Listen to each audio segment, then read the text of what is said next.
Folks, you're with Tacitus today. Tacitus today, your pushback channel. Thank you for joining us audio live stream. In this essay, I'd like to talk about how the gig economy developed and the forces that sort of converged to create it, and where it's at today. Now, there's a few forces running in parallel, or causes, if you will, running in parallel. Coming out of America, particularly with the explosion in all these different university courses that went from, into thousands. I mean, I went looking up. There's some journals claim that there's up to 12,000 different university courses in the US. That seems astonishing to me, but however many there are shitloads and far more than there ever used to be. But what it did, it created an idea, or created a work concept of tight, very narrow specialization, and then a certification within that specialization. And you could see it happening in job adverts. You must have a degree in bum scratching, and you have to have the bum scratching certificate.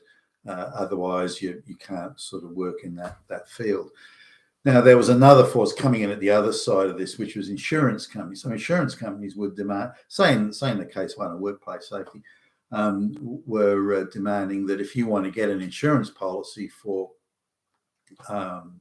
say, accidents in the workplace, then you have to have 3 health and safety officers working there, and one of them has to have this certificate, and so on and so forth. So otherwise you don't get insurance, or your insurance will cost twice as much. So it was cheaper to employ people with these. Not that they actually had anything to do, but they had to have this very narrow certification in order to get employed and to meet the insurance thing. Now, also there was other issues like, say, very specific but high-priced skills like computer programmers who can code in the very latest, hottest code, and they're able to command sort of premium rates, $1,000 a day more. And so or more, $2,000 a day in some cases I've come across. But what companies were doing is saying, well, we only need this guy, this coder, this programmer, for 6 months to cut this code to do that specific thing. And because he's so expensive, we then don't need him beyond that. We'll just have a ordinary sort of journeyman type programmer to just do the sweeping up and that sort of thing. So there was a demand for particularly high skilled people that wasn't ongoing or wasn't continuous. The other thing was where there were sort of union type workers, where much of the benefits of working in a union, say, I don't know, car factory or something like that, many of the benefits were tied up in retirement funds, health, paying for health and dental health, medical health, all this sort of thing. And rather than just the hourly wage, there was a lot of these other things that the employer was supposed to pay. So it became quite expensive to employ these people, particularly as they reached 10, 15, 20 years of service, because then they were accruing a lot of holiday benefits, retirement benefits, all sorts of things that the company kind of had to pay. So the business model was, gee, why don't we have a business model where we just employ people on 12-month contracts and roll the contracts over, so we don't, as the company, incur any long-term liabilities for things like retirement and so on. So these forces are all sort of coalescing now. I recall the conversation. There was the business leaders and hacks and goons that were running around. I don't know, probably mid 90s and maybe even a bit earlier than that, certainly in the US, but a bit later elsewhere, where they were talking about how business, in order to be successful, business had to be flexible, and we'll have to send jobs offshore if if we can get the sort of flexibility we need. Now, I think the jobs are going offshore anyway. I don't think anything to do with the flexibility. I think they wanted to send the jobs offshore and have this flexibility, which was code for paying workers less benefits and lower wages and so on. Now, in order to pull that off, they had to have a job marketplace where the number of people wanting the jobs were outnumbering the people, were outnumbering the jobs. So that would have an artificial sort of downward pressure on wages.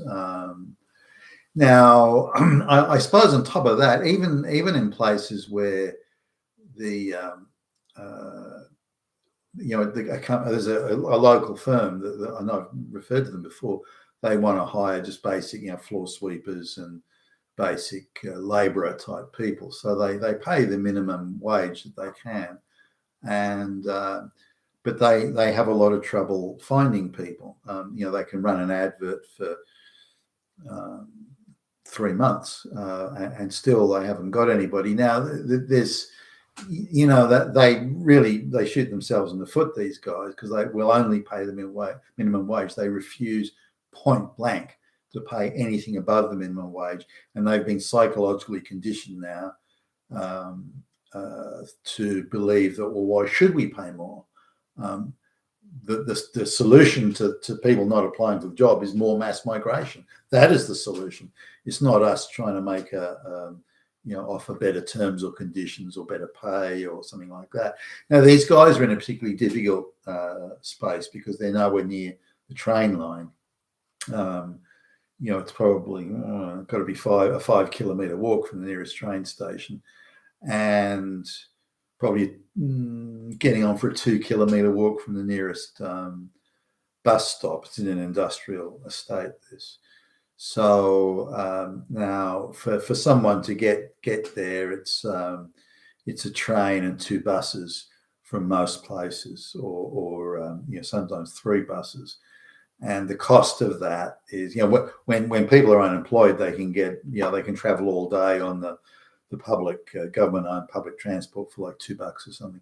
But as soon as they get a job, they've got to pay the full fare.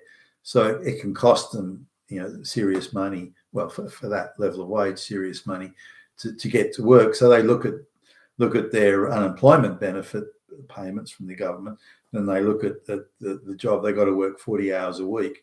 By the time they've met the expenses of getting to and from work and stuff like that, they're actually making less than the unemployment benefit.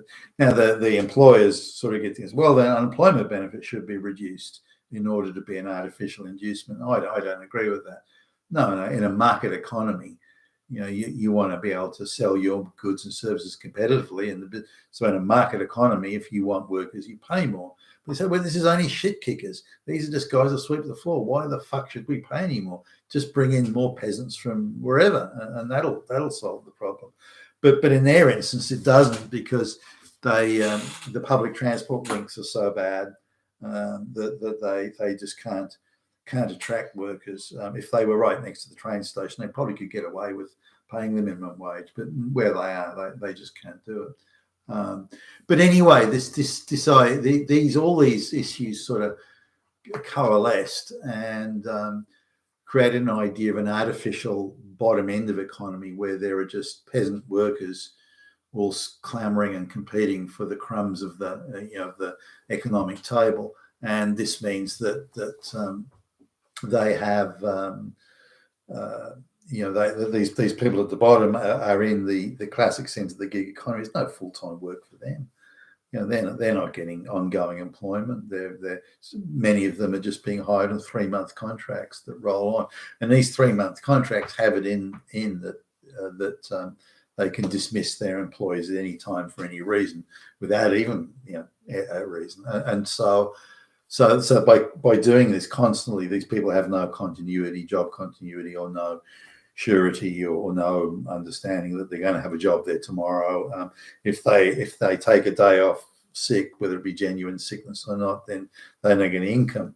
One guy breaks his leg, not at work, and so they say, no, you can't come into work because of health and safety. And so he's out of work for 2 months with no income, and so on. Now, when you're on government benefits, as I understand it, at least I've made preliminary inquiries on how long these things are supposed to take. But you're on government benefits and you get a job, you lose the benefits immediately. But if you lose the job even the next day, even if you only last one day in the job, it still takes 6 weeks to get the benefits. The government unemployment benefit still takes 6 weeks to get the benefit back. So even if you're a fairly simple, basic sort of dude, you'd look at that and say, well, why would I take a high risk job where they can dismiss me, fire me at any time for any reason or no reason? Why would I do that to some shit job where I'm making either $1 or $2 more or even less than I do? And why would I take that risk? Unless I can get a better paying job with better conditions, I might as well just stay on unemployment benefits. I mean, you can see their point. But anyway, so coming back to the gig, not everyone's on a gig economy, but what's been the effect of it now? In 1975, when there was no gig economy around, pretty much every full-time worker, even people that left high school at 14, every full-time worker could afford to have a family and buy a modest house. It wouldn't be anything fancy. We're not talking waterfront mansions here. We're talking, what was called weatherboard in Australia. Basic, very compact 3-bedroom house, and a basic General Motors or Ford car in the driveway, and but they could have an annual driving holiday, and they could do okay. They'd have 2.45 kids or something like that, average. And so that was 75% of the workforce, which was basically the entire full-time workforce. You could have jobs like retarded people or intellectually challenged people that were selling newspapers on street corners, I remember there was a guy I used to on a street corner in downtown Sydney, and he was intellectually challenged and had a speech impediment. He used to sell newspapers, and he used to and he'd make this funny noise. And one day I thought, well, is he saying something, or is that just a sort of a gurgling noise that somebody in his condition makes? It actually wasn't. If you sat there, stood there and listened carefully enough, he was actually saying the names of the newspapers. It was the Daily Mirror and the Daily Telegraph. That he's actually saying that because of the speech impediment. Everything it came out, but he was actually calling out the names. But other than people like that, everyone could any full-time worker could afford a house and a family. Again, a lot of it modest, but nonetheless. Now, the amount of people that can afford that today, that same. Remember, purchasing power has declined as much from the gig economy as other things, but that purchasing power has declined. They're now less than one quarter of the workforce can even afford the most basic lifestyle, as in the sort of lifestyle that was almost universal in the 1970s. So that's it. So now, if you look at subsistence wages, in fact, it's not even getting ahead wages; it's subsistence wages. That now 3/4 of the workers, just slightly under, but 3/4 of the workers of Australia are on approximate subsistence wages or less. So just I'll let that sink in for a minute. 3/4 of the workers, people who go to work 40 hours a week, 3/4 of them are on subsistence wages, about or less. I mean, that's a staggering thing. So you've gone from 75% of the population being able to buy a house, the working population being able to buy a house and have a family, to now 75% of the population living their wage only allows them to live a subsistence lifestyle or less. So that just, I think, indicates that the radical change in incomes and purchasing power and the like. Now, if you want to look at people that can like buy a house and do all that sort of stuff, even if it's a modest house, we're down to less than 10%. And if you want people who can live in nice tree-lined streets in nice suburbs, you're looking at around 1 in every 300 people, income earners who make that sort of money. Because remember, your nice tree-lined street entry level today is about $3 million for a house. So you think about the income that's needed to sustain the mortgage payments on that, plus motor vehicles, plus school fees at some good school, and so on. So that's something that needs to also be looked at. But the gig economy, along with the increase in the cost of living, such as energy and offshore buying of real estate and artificial real estate inflation of prices, the food increases and so on. You look at that now the existence for most people out there in the economy is quite tenuous. And there's this idea of the peasant jobs at the bottom of the thing, which is now a lot. 50% of the jobs fall into the peasant job category now, and those the people in that category are paid so little that they can only afford to exist by living with their folks or living communally. There's a house down the I don't know, it's a few kilometers away, but there's a house there where I think it's a 6-bedroom house, and they've got like 3 couples, 3 singles, and mattresses in the bedroom, this sort of thing. That's to get by because they're all lowest wage people. But that's the sort of existence that now is increasing. It used to be when you left high school, left college, that you lived that way for a year or two until you got your shit together. Now it's quite standard to see people in their 40s and 50s living that way. That's how much it's changed. And this gig economy that's been, again, forced upon us without our consent, and with the trade unions selling out their workers, this has played, I think, a major part in it. You've been with Tasseless today, your Pushback channel. Thank you for listening.